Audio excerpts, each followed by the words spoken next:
Selamat yang berpuasa, menikmati sajian ini sambil menunggu berbuka puasa. Please go for watching. Selamat datang di Libya Channel 1784, menyajikan novel cerita, petualangan, perebutan tahta, harta, warisan, dendam dan cinta. Go for watching. 281 kerja sama. 4 hari sudah berlalu dan Kaidai menunggu di depan gua. Aura panas yang sangat kuat dapat dia rasakan dari dalam dan dia tidak bisa masuk tanpa izin dari Hansen. Hansen berdiri di depan tungku dan mengambil pedang berwarna ungu yang terang. Jiwa pedang masuk ke dalamnya dan auranya meledak dengan gila. Bagus. Akhirnya belati itu berhasil aku lebur menjadi sebuah pedang yang sebanding dengan artefak tingkat immortal bumi. Walaupun kualitasnya tidak terlalu bagus karena bahan yang minim, tapi ini jauh lebih baik dari pedang kekacauan. Hansen merasa sangat puas dan menyimpannya ke dalam semesta kecilnya. Setelah membereskan semua peralatannya, Hansen bergegas keluar dan menemui Kaidai. Mereka tidak terlalu banyak bicara dan segera berangkat masuk ke dalam labirin bawah tanah. Tempat yang disebut labirin ini cukup luas dan dalam. Tidak sedikit orang yang Hansen temui, namun karena banyaknya lorong di sana membuat semua orang kesulitan untuk mencarinya kristal sumber. Adapun mereka menemukannya, tentunya ada bis yang menjaganya. Kristal sumber dapat meningkatkan energi spiritual dan tentunya hal ini juga berlaku untuk bis. Mereka masuk cukup dalam menyusuri lorong dan Hansen merasakan sesuatu yang mendekat. Apa ini? Harap berhati-hati senior. Di sini ada serangga mutasi. Racunnya cukup berbahaya dan lebih baik untuk membunuhnya secepat mungkin, kata Kaidai yang bersiap untuk bertarung. Sekumpulan serangga berwarna hijau merangkak ke arah mereka berdua dengan cepat. Kaidai membentuk segel di tangannya dan tinjunya menciptakan gelombang panas yang cukup besar. Sekumpulan serangga itu mati di bawah panasnya kekuatan Kaidai dan tidak menyisakan apapun dari tubuhnya. Lumayan. Serangga ini tidak terlalu kuat dan seharusnya bukan masalah besar, kata Hansen sambil mengamati situasi. Memang benar kalau serangga ini cukup lemah, namun racunnya benar-benar dapat melumpuhkan kultivator immortal bumi.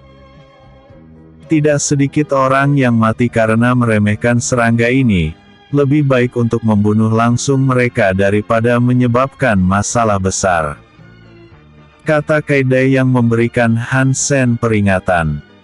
Aku akan mengingatnya.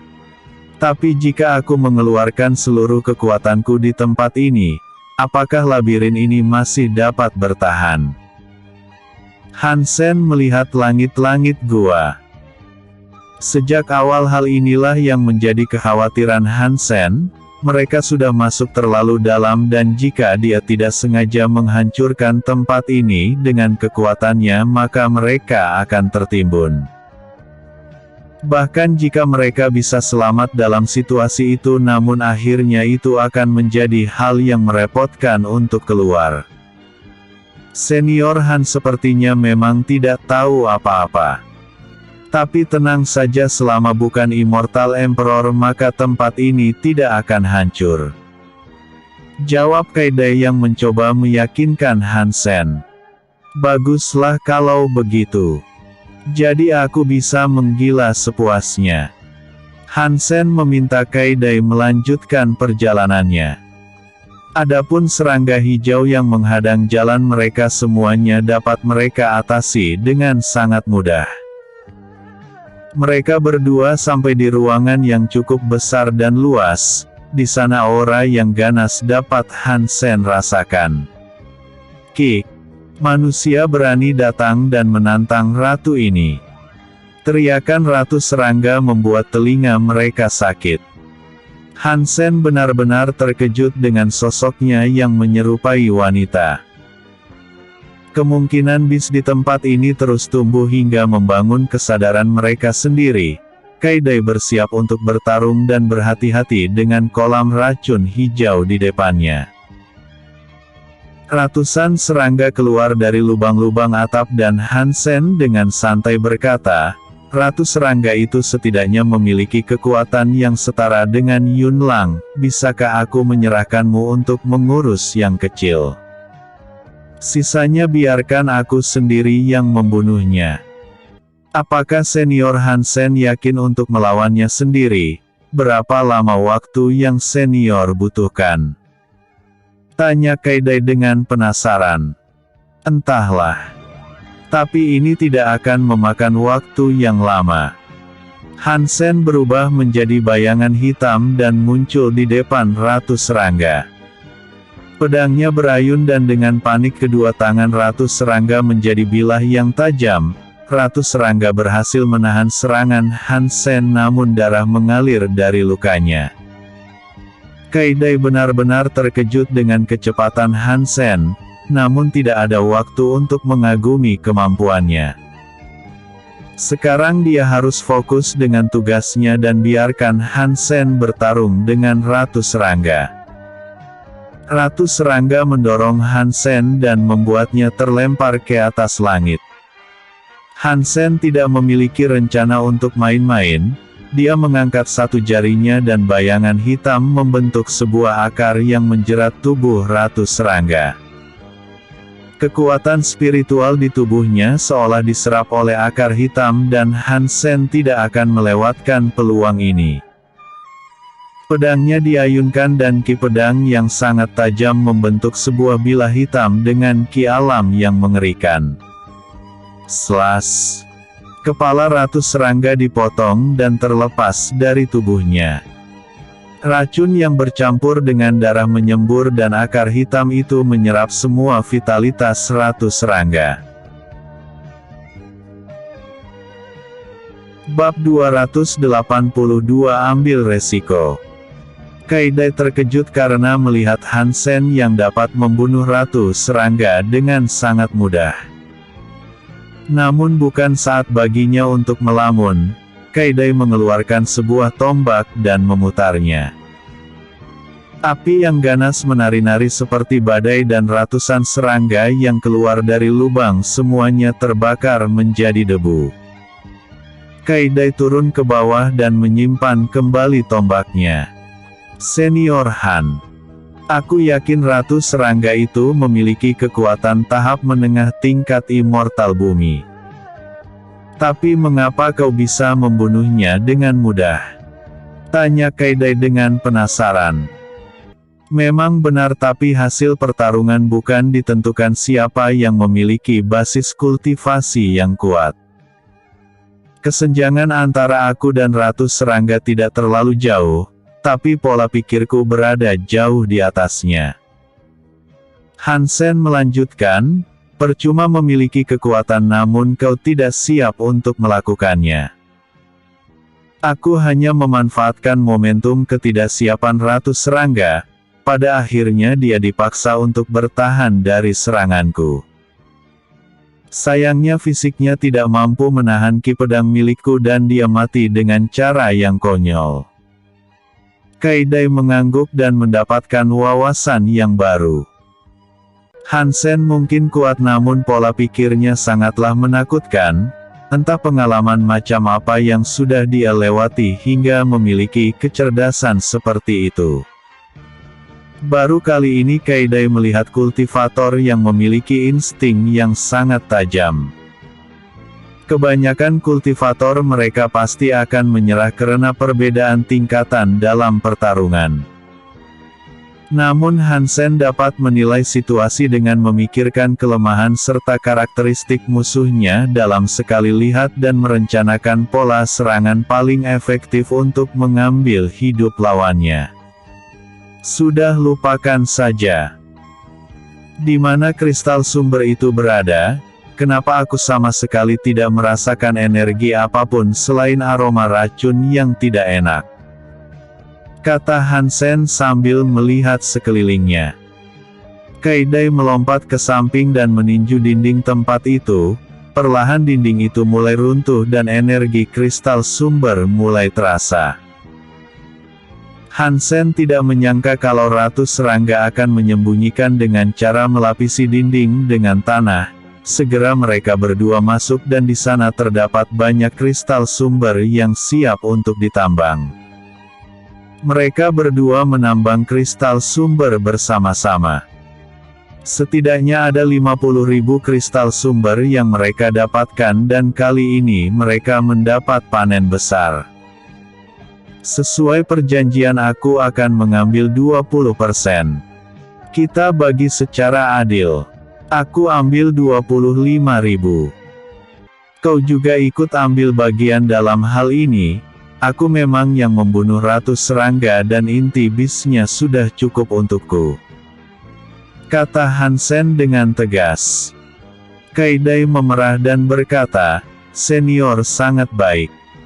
Kalau begitu aku menerimanya. Hansen tidak akan memperlakukan Kaidai dengan buruk. Berkatnya yang menuntun jalan, Hansen dapat dengan mudah mencari kristal sumber, lagi pula dia juga ikut bertarung dengannya dan tidaklah adil jika mengambil keuntungan dari rekannya sendiri. Jumlah ini masih jauh dari kata cukup untuk mendapatkan kebebasan. Apakah kau memiliki rekomendasi di mana bis seperti ini yang memonopoli tempat yang banyak kristal sumber di sana? Tanya Hansen dengan penasaran. Ada beberapa tempat, namun jumlahnya tidak sebanyak ini. Namun aku tahu satu tempat yang mungkin memiliki ratusan ribu kristal sumber. Namun sayangnya bis yang tinggal di sana sangatlah kuat, yaitu kelabang baja yang berada di tahap akhir tingkat immortal bumi, kata Kaidai dengan jujur. Kalau begitu antar aku ke sana, kata Hansen yang sedikit bersemangat. Tapi senior Han, kebalang baja sangatlah kuat. Aku tidak bermaksud merendahkan senior, namun bahkan jika kita berdua bekerja sama untuk membunuhnya maka mustahil untuk melukainya, kata Kaidai dengan cemas. Kau tidak perlu bertarung dan biar aku saja yang melawannya. Aku cukup mahir dalam seni melarikan diri, yakinlah bahkan jika aku tidak bisa melawannya aku masih bisa kabur asalkan kau tetap menjaga jarak aman, kata Hansen dengan tegas. Kaidai berpikir sebentar dan berkata, baiklah. Tapi pastikan senior Han mengutamakan keselamatan terlebih dahulu. Santai. Aku tahu batasan kemampuanku, aku masih memiliki ambisi dan mati di sini bukanlah tujuanku. Hansen berdiri dan bersiap untuk berangkat. Kaidai menuntun jalannya dan mereka masuk lebih dalam ke bawah. Adapun bis yang mereka jumpai masih sangat mudah bagi Hansen untuk menghadapinya. Jika benar di sana ada ratusan ribu kristal sumber maka ini akan menjadi akhir dari tujuannya. Dalam sekali gerakan Hansen menyelesaikan tujuan mengumpulkan kristal sumber demi kebebasannya.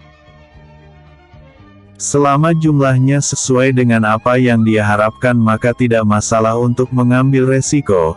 Baginya semakin cepat Hansen mendapatkan kebebasan maka akan semakin cepat pula dia membuat rencana tentang masa depannya untuk terus bertambah jauh lebih kuat.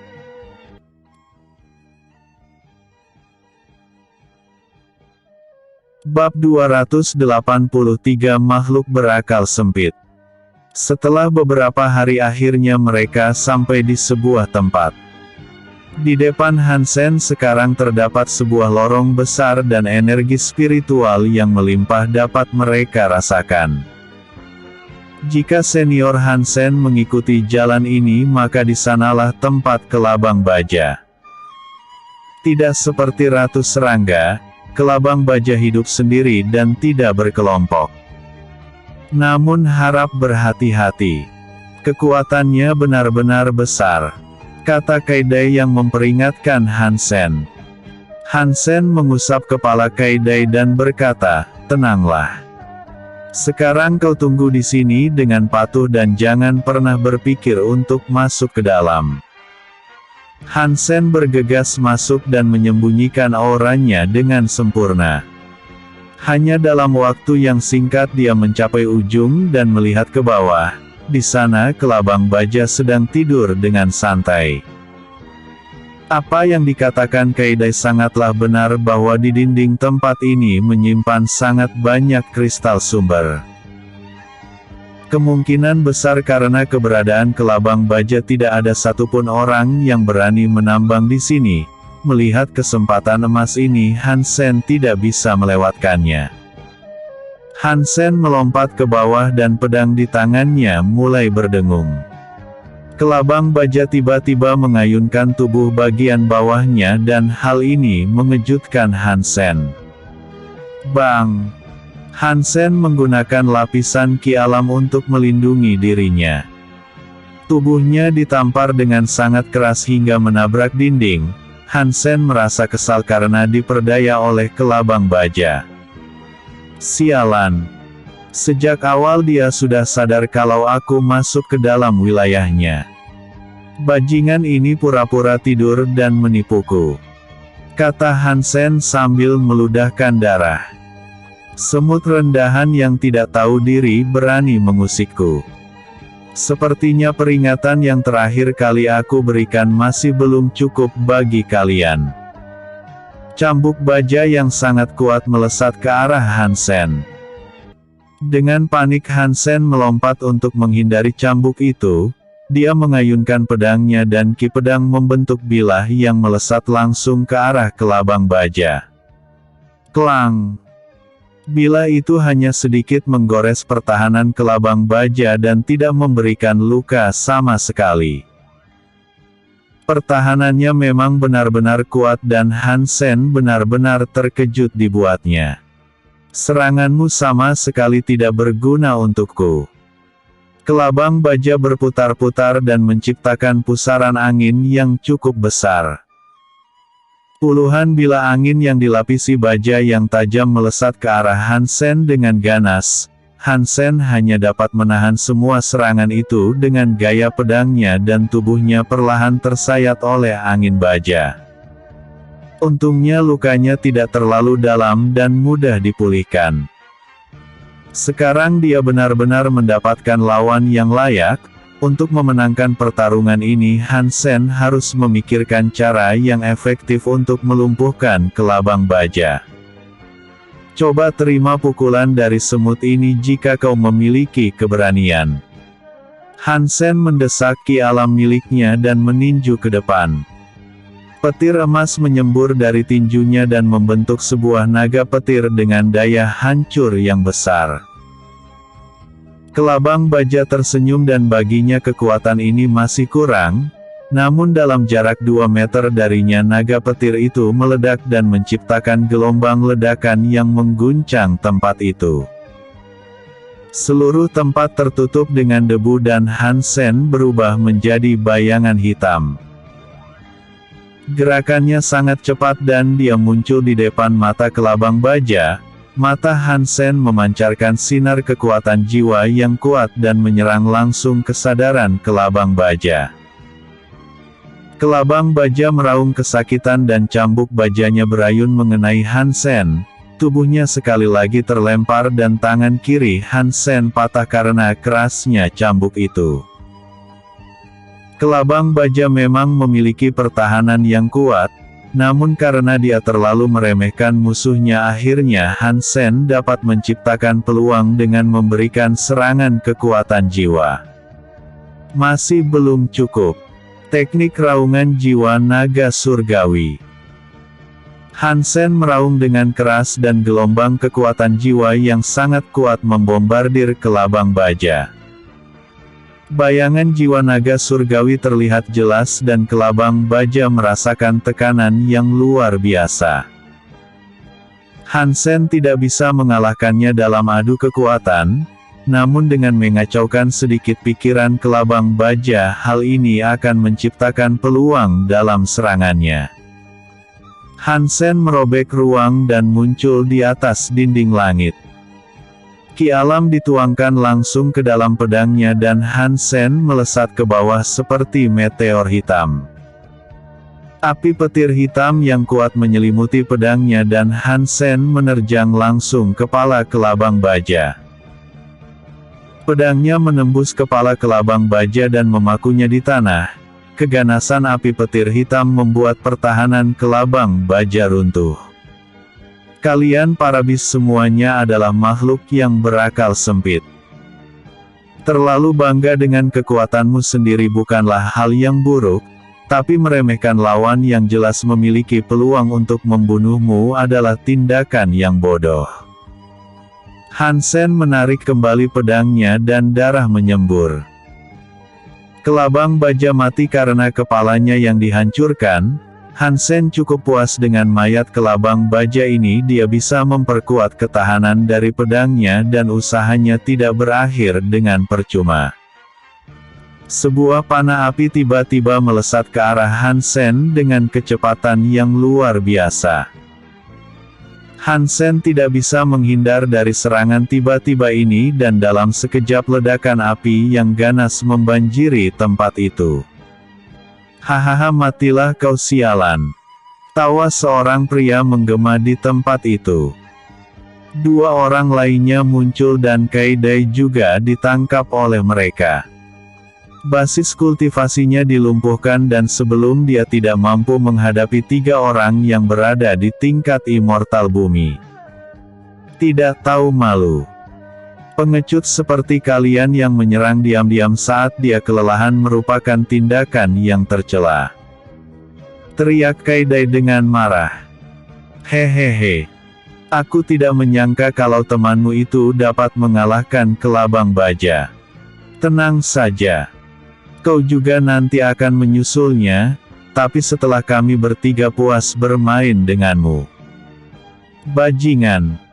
Kaidai mengutuk ketiga pria itu dan dia mendapatkan tamparan yang keras di wajahnya. Tubuhnya terlempar ke tanah dan sudut mulutnya mengeluarkan darah. Salah seorang pria itu membuka pakaiannya dan matanya dipenuhi dengan nafsu. Kaidai sangat panik dan tidak menyangka kalau nasibnya akan berakhir seperti ini.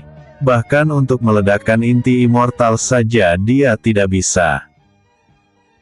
Niat membunuh yang sangat kuat meledak dan bayangan hitam keluar dari kobaran api.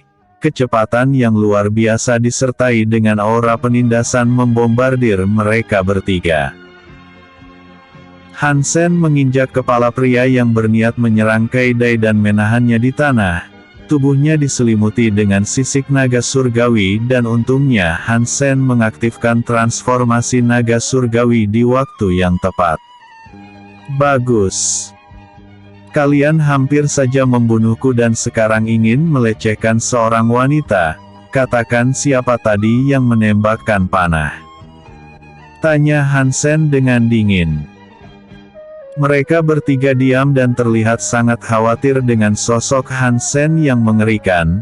Kekuatan jiwanya berada di level yang mengerikan di mana mereka bertiga merasakan rasa penindasan yang luar biasa.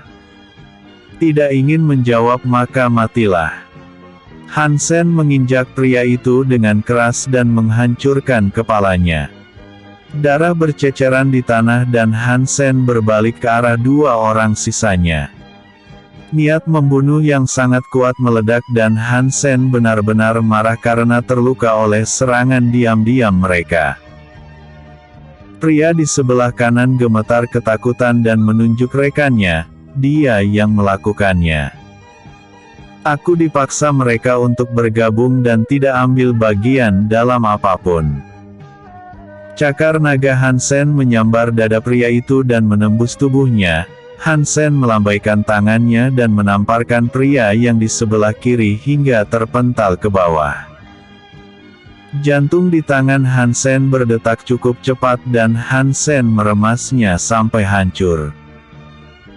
Api hitam yang ganas membakar tubuh pria itu sampai menjadi abu. Tidak sedikit pun ada rasa kasihan dalam tindakan yang Hansen lakukan. Bahkan Kaidai merasa takut dengan sosok Hansen yang marah. Namun itu adalah hal yang wajar dan Kaidai tidak boleh bersimpati dengan orang-orang seperti mereka. Bintang elemen api berdengung di semesta kecil Hansen. Tombak api hitam memadat di tangannya dan Hansen menatap satu-satunya pria yang masih hidup dengan penuh niat membunuh. Kau juga harus merasakan apa yang baru saja aku alami karena tindakanmu.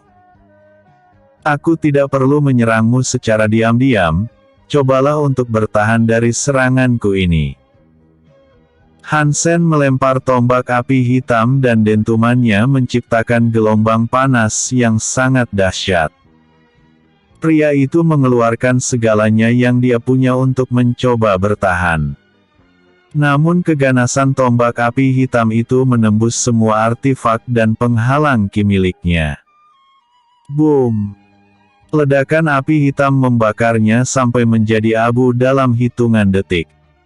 Hansen mengangkat tangannya dan ketiga cincin ruang dia ambil dengan mudahnya.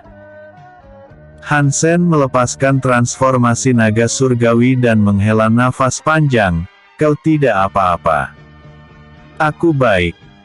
Maaf karena menjadi beban untuk senior," kata Kaidai dengan rasa bersalah. "Tidak masalah. Kecelakaan bisa terjadi kapan saja. Mereka berani menyerang kita dan kematian pantas mereka dapatkan." Hansen duduk dan menyentuh perut Kaidai. Hansen membebaskannya dan membuatnya dapat menggunakan kembali ki miliknya. Perlahan luka di tubuhnya mulai pulih dan Hansen membuat penghalang api hitam yang menutup pintu masuk.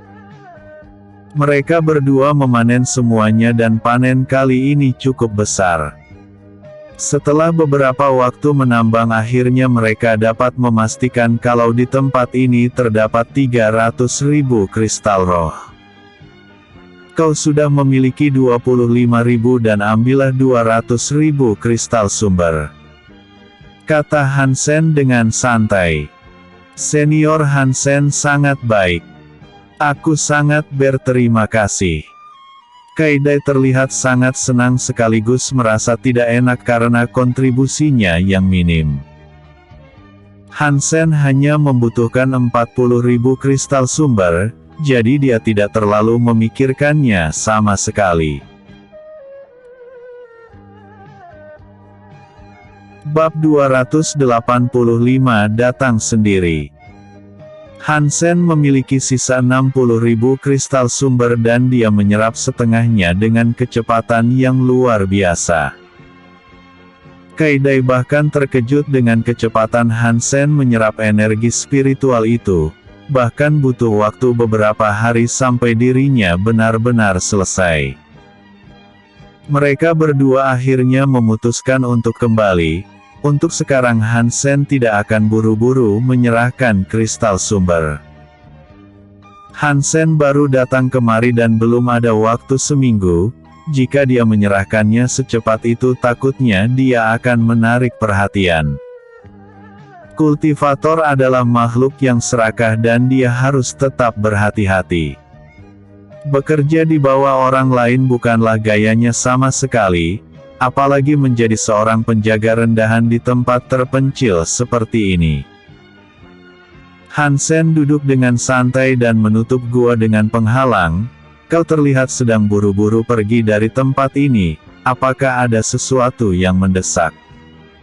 Ini hanya masalah internal senior. Aku berasal dari Sekte Blue Wind.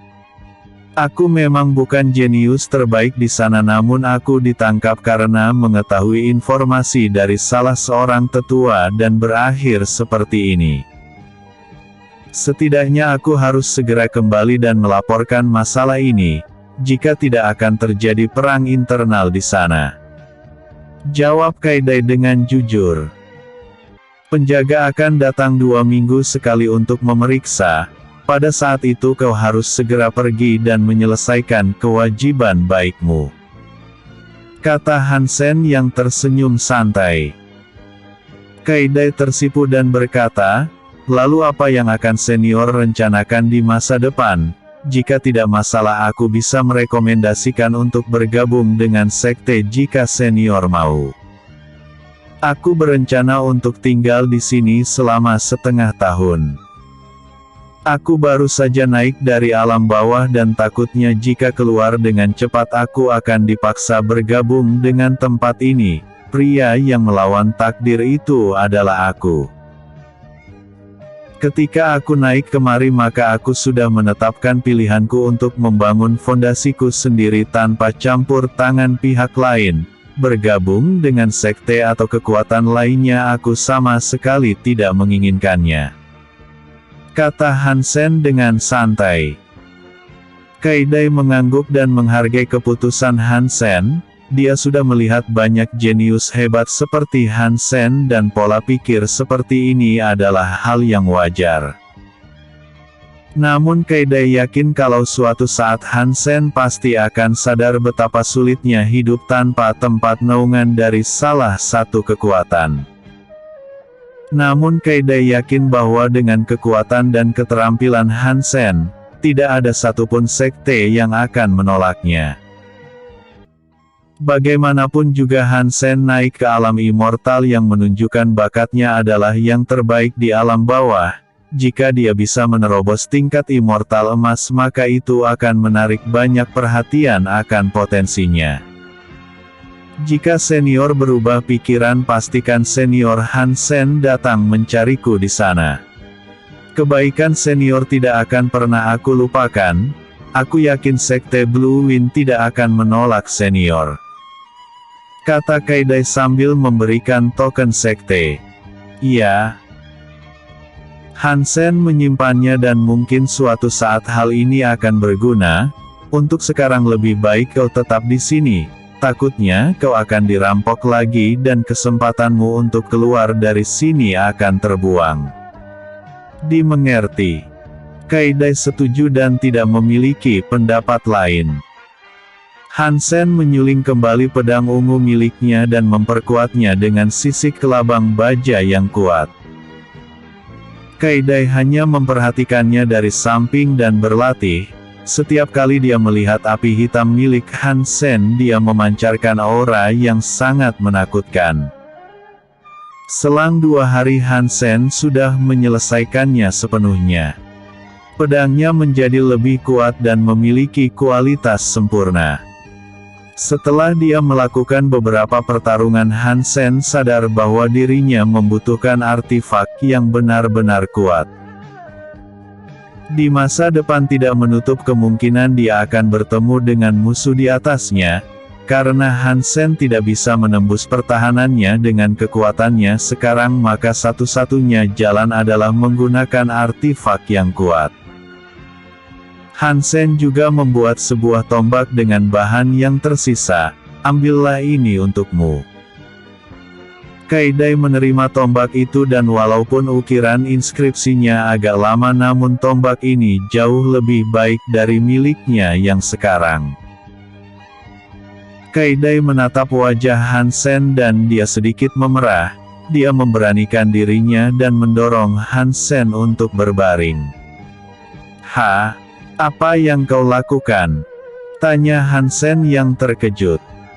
Kaidai terlihat sangat malu dan berkata, Aku melakukannya karena aku ingin. Karena kau yang datang sendiri maka jangan meminta pertanggungjawaban. Hansen mencium bibirnya dan memainkan lidahnya.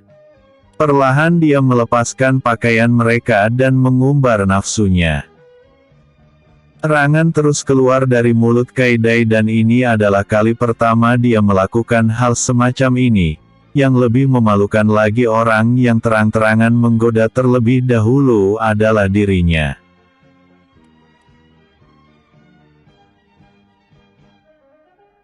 Bab 286 setengah tahun.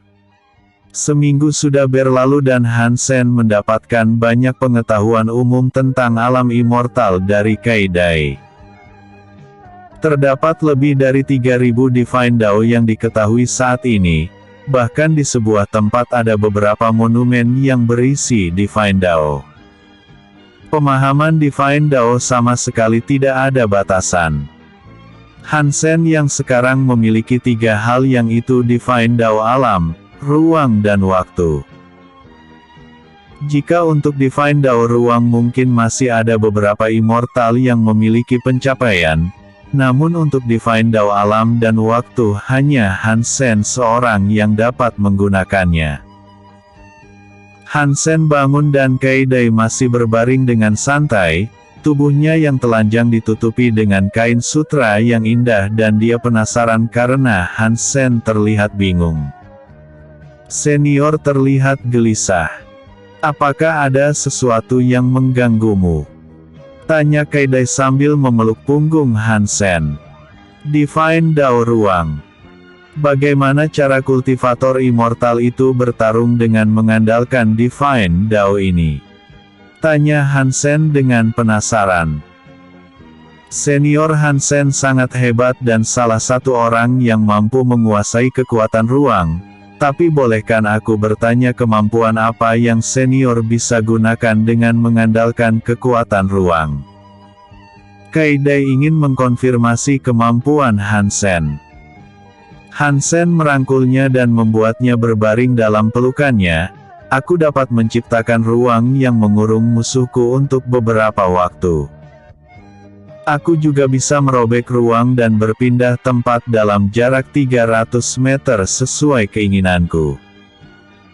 Setiap kultivator yang mengkultivasikan Divine Dao memiliki manfaat yang berbeda-beda sesuai dengan pemahaman yang dimilikinya. Aku memang tidak pernah melihatnya secara langsung, namun masterku pernah membahas ini.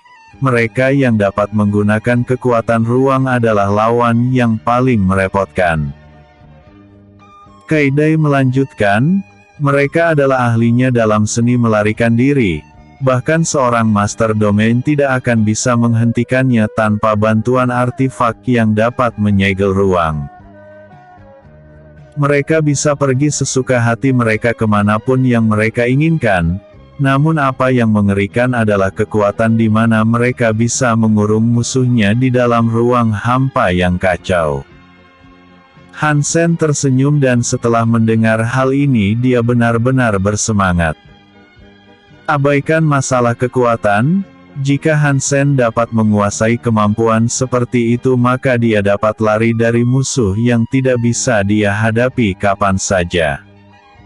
Kekuatan ruang benar-benar sangat dalam. Aku semakin tertarik untuk mengunjungi monumennya Divine Dao ruang. Hansen mengusap perut Kaidai dan berkata, "Ngomong-ngomong, apakah Sekte Blue Wind tidak mempersalahkan muridnya seperti ini?" Jangan berpikir yang aneh-aneh. Ini adalah kali pertama bagiku tidur dengan pria. Sekte tidak pernah melarang hubungan romansa, lagi pula situasi kita hanya saling memuaskan satu sama lain," kata Kaidai yang sedikit kesal. Dirinya sangat paham kalau orang seperti Hansen pasti memiliki banyak wanita di dekatnya. Namun dia tidak berharap lebih dan sejauh apa yang dia ketahui Hansen adalah pria yang paling baik yang pernah dia temui dalam hidupnya dan Kaidai sama sekali tidak menyesal mengambil tindakan seperti ini. "Benar sekali. Tapi sayangnya aku masih belum puas." Hansen menindih tubuh Kaidai dan perlahan mencium bibirnya dengan lembut. Selama beberapa hari Kaidai benar-benar merasa kalau dirinya diperlakukan sebagai wanita, namun semuanya tidak bertahan lama dan tiba hari di mana dia harus pergi terlebih dahulu. Setelah berpamitan dengan Hansen dan menunggu penjaga, akhirnya mereka berpisah. Dia memiliki kewajibannya di sekte dan bersama dengan Hansen mungkin akan menjadi kenangan manis yang tidak akan pernah dia lupakan. Hansen tidak tinggal diam saja dan memulai latihannya untuk memperkuat Divine Dao miliknya. Pemahamannya masih sangat kasar dan Hansen sudah mengingat semua informasi yang Kaidai katakan. Krak, krak, krak. Aura Hansen meledak dan retakan ruang muncul di sekelilingnya. Semua orang yang di luar dapat merasakan kengerian dari aura Hansen dan mereka menjaga jarak aman agar tidak mengganggunya. Bisa dikatakan kalau Hansen adalah orang terkuat di pulau karena sudah membunuh Yunlang. Jadi tidak ada satupun orang yang berani untuk memprovokasinya dan lebih memilih menghindar. Hansen tenggelam dalam kultivasinya dan tidak berniat untuk keluar. Waktu terus berlalu dan kultivasinya semakin tumbuh, pohon semesta di dalam tubuhnya mengeluarkan energi alam dalam jumlah yang besar. Semua bahan obat dan kristal divine yang dia bawa diserap oleh Hansen. Tidak ada gunanya menyimpan kristal divine karena mata uang di tempat ini adalah kristal sumber. Jadi daripada Hansen membiarkannya menumpuk di dalam cincin ruang, lebih baik untuk menggunakannya untuk berlatih. Bab 287 menyelesaikan kontrak jiwa. Setengah tahun berlalu dalam waktu yang singkat, Hansen menerobos tahap menengah tingkat immortal bumi. Sumber dayanya kali ini benar-benar sudah habis. Di tangannya hanya tersisa 15.000 kristal sumber dan hal ini membuatnya pusing. Sudah waktunya bagiku untuk keluar. Hansen berdiri dan merapikan dirinya. Segera dia pergi ke gerbang teleportasi dan melewatinya. Di sana terdapat beberapa penjaga dan Hansen berjalan ke arah mereka. Penjaga itu menatap Hansen dan berkata, "Nama Hansen. Aku sudah mengumpulkan 200.000 kristal sumber, apakah aku sudah bisa mendapatkan kebebasan?" Hansen meletakkan cincin ruang di atas meja dan penjaga itu memeriksanya. Penjaga itu mengangguk dan memeriksa kontrak jiwa Hansen. Dia sangat terkejut karena hanya dalam waktu setengah tahun saja setelah naik ke alam immortal, Hansen dengan cepat mengumpulkan kristal sumber sebanyak ini. Tidak terhitung berapa lama kultivator selain Hansen yang tinggal dan masih tetap menambang. Jika benar maka kekuatan Hansen mungkin tidak bisa dipandang sebelah mata. Kau mendapatkan kebebasan setelah menambang setengah tahun. Takutnya hanya kau seorang saja yang bisa melakukannya. Katakan dengan jujur metode apa yang kau gunakan? Tanya penjaga itu dengan sungguh-sungguh. Junior hanya beruntung. Sekelompok orang bekerja sama untuk membunuh bis yang berada di lapisan terdalam. Junior ini diam-diam mengikutinya dan mengamati situasi. Pada saat-saat terakhir bis itu meledakkan dirinya sendiri dan tidak ada orang yang selamat di sana. Hasilnya aku mendapatkan panen yang besar dan dapat mengumpulkan semua kristal sumber untuk diriku sendiri. Hansen sedikit mengarang cerita. Penjaga itu hanya bisa menghela nafas dan tidak curiga sama sekali. Mereka hanya menganggap Hansen sebagai orang yang beruntung dan tidak lebih. Kontrak jiwa itu perlahan terbakar dan Hansen merasa kalau rasa tidak nyaman di dalam dirinya hilang. Sekarang kau sudah bebas dan bisa pergi kemanapun yang kau mau, kata penjaga itu dengan santai. Sebelum itu bisakah senior memberikanku petunjuk di mana kota terdekat selain tempat ini? Junior ini masih awam dan kurang tahu tentang domain kematian. Tanya Hansen dengan sopan. 200 mil ke arah selatan di sana terdapat sebuah kota kecil. Di sana ada gerbang teleportasi dan kebanyakan orang-orang sepertimu yang keluar dari sini semuanya pergi ke sana untuk berpergian, kata penjaga itu dengan santai. Terima kasih senior. Hansen mengepalkan tinjunya dan segera terbang menuju ke arah selatan. Penjaga itu tersenyum dan menahan tawa. Bodoh sekali orang-orang yang baru naik, bahkan jika ada gerbang teleportasi di sana membutuhkan banyak kristal sumber untuk menggunakannya. Aku penasaran bagaimana ekspresinya ketika sampai di sana nanti. Hansen terbang dengan cepat dan keluar dari tanah suci. Hansen melewati sebuah hutan yang cukup lebat. Alam immortal menang sangat berbeda dengan dunia bawah di mana auranya sangat padat. Bahkan setelah memasuki hutan dia dapat melihat banyak tanaman obat. Kali ini tujuannya adalah mempelajari Divine Dao yang dia butuhkan. Kemungkinan besar dia juga harus mempelajari Divine Dao yang benar-benar cocok untuk kelima istrinya. Kesadaran ilahi Hansen merasakan keberadaan 3 orang, segera dia membungkus dirinya dengan kegelapan dan dia terbang ke arah mereka. Di sana 2 orang pria dan seorang wanita muda berada di sebuah kolam dengan air yang berwarna hitam.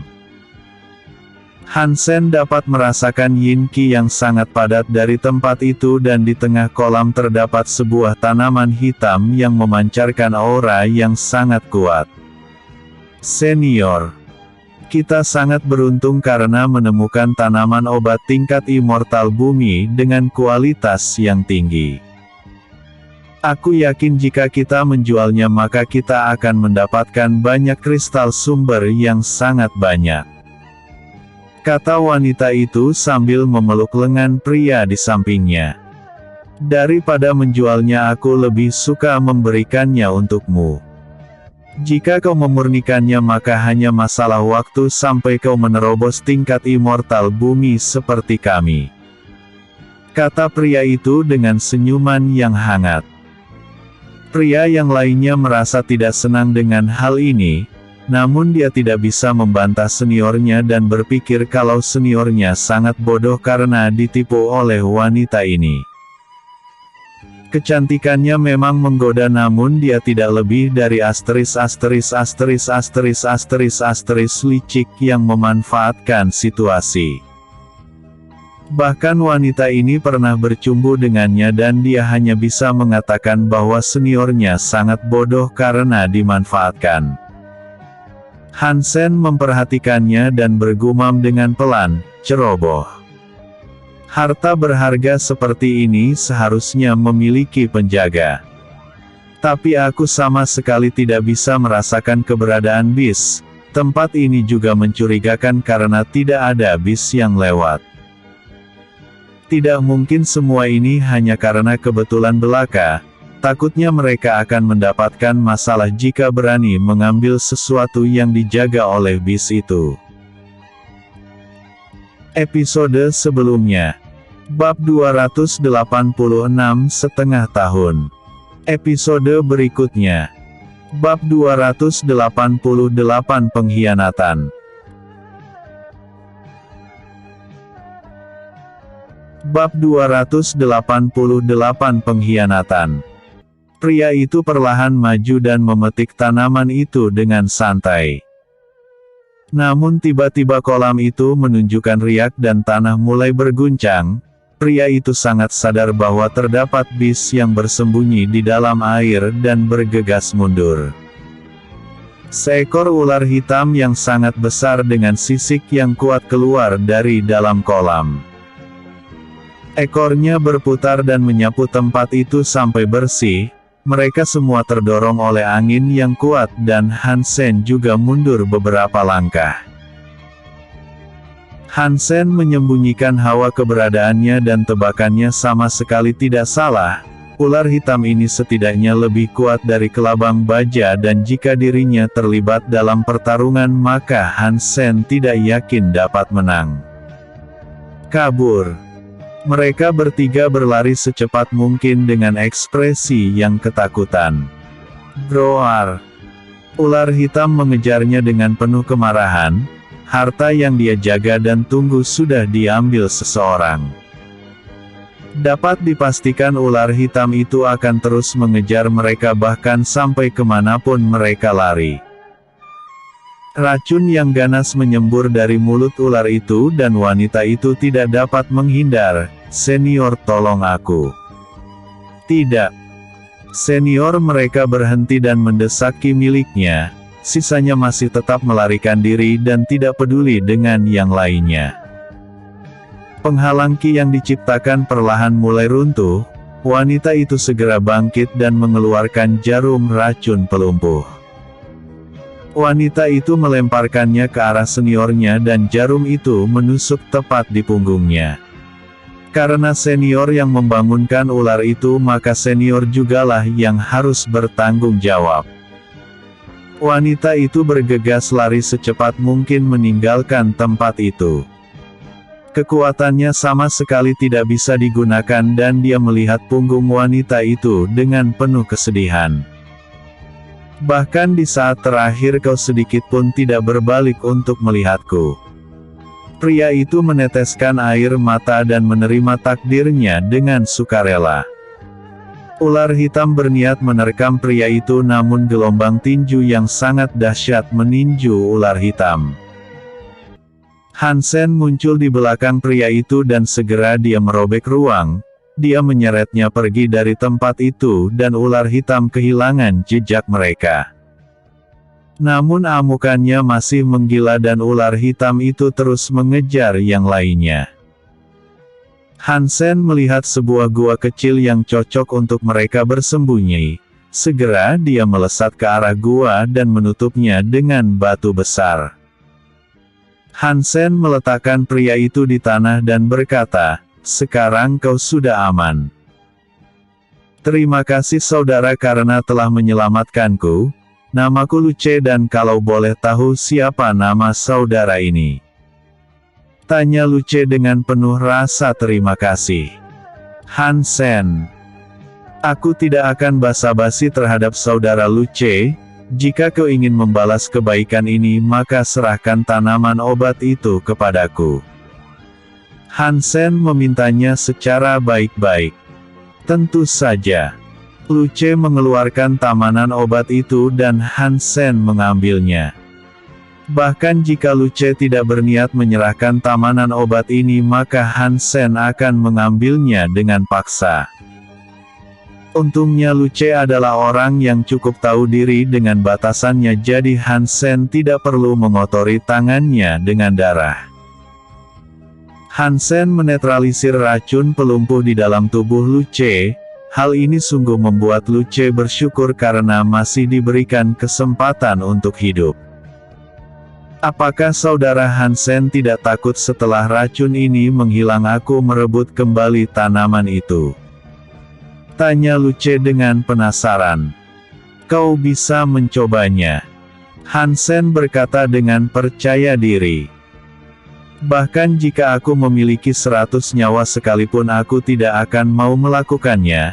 Jika saudara Hansen mau maka mampirlah ke tempatku.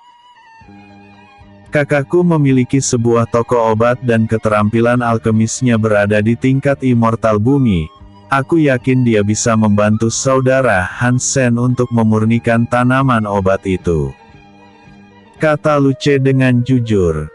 "Oh, apakah aku baru saja menolong tuan muda yang kaya raya dan berpengaruh?" Hansen sedikit tertarik dengan hal ini. "Tolong jangan berkata seperti itu. Kami memang tidak miskin tapi juga tidak terlalu kaya. Ini hanya sebuah toko biasa saja yang melakukan transaksi jual beli pil roh," jawab Luce dengan jujur. "Aku percaya denganmu. Lagi pula tujuanku juga ingin pergi ke kota. Tapi untuk sekarang kita harus bersembunyi di sini terlebih dahulu. Takutnya ular hitam itu masih mengejar kita." Hansen duduk dan menyimpan tanaman obat itu dengan benar. Hansen tidak sabar melihat bagaimana alkemis tingkat immortal bumi memurnikan pil roh. Tapi apa yang dia harapkan adalah Hansen bisa mendapatkan beberapa resep yang berguna untuknya. Lagi pula dengan membuat pil roh itu merupakan cara tercepat untuk mengumpulkan kristal sumber.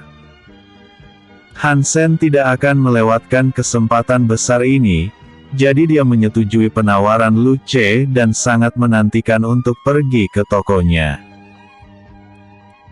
Episode sebelumnya, Bab 287 menyelesaikan kontrak jiwa. Episode berikutnya, Bab 289 drama.